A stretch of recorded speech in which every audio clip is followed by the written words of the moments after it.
Улсын хурал дээр арчсан намч гэсэн засгийн газраас өргөн мэдүүлсэн олон асуудлыг дэмжиж ажиллаж байгаа. Өнгөрсөн 5 дахь өдөр бол засгийн бодлого гэхээс илүүтэйгээр ерөнхий сайд гэдэг хувийн асуудал байсан. Тийм учраас хувийнхаа асуудлыг хувь хүн тэр хүн өөрөө шийдэх ёстой. Уучлалт гуйх юм бол асуудал байхгүй цаашаа үргэлжлээ явна.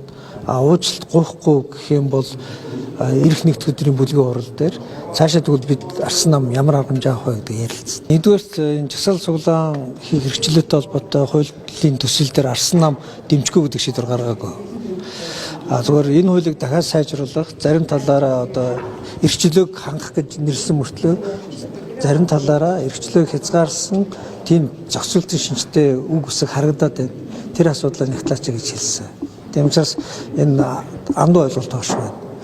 Арчсан нам өнөөдөр яагаад энэ хуулиудад дээр завсарлага авсан бай гэхээр ер нь өнгөрсөн 5 дахь өдөр улсын хурал дээр ерөнхий сайдын мэдээллийн цаг дээр улсын хурлын гишүүний асуусан асуултанд ерөнхий сайд хариулахдаа улсын хурлын гишүүнийг буруу дуудаж эмэгтэй хүнийг эрэгтэй хүнээр төлөөлүүлж доромж үл хүндгсэн байдлаар хандсан ганцхан улсын хурлын гишүүний эсрэг хандж байгаа хандлага биш.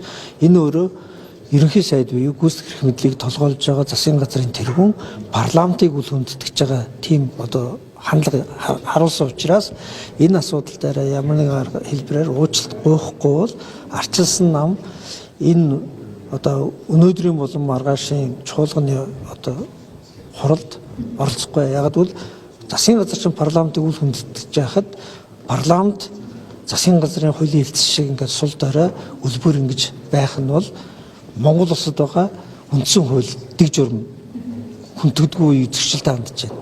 Монгол улсын үндсэн хууль дээр юу гэж бичсэн бэ гэхээр хууль улсын хурал бол хууль тогтоох төрийн эрх барих дэд байгууллага.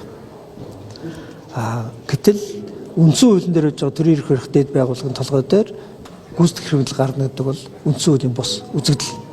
Тэгэхээр энийг бид бол хувийн харьцааны хувьд институт хоорондын харьцааны хувьд одоо засч авахгүй бол үндсэн хууль өөрөө үл тоомсорлогдох байдал руу орох гэж үзэж байгаа учраас өнөөдрийн хэлцэж байгаа асуудлууд дээр завсарлага авсан.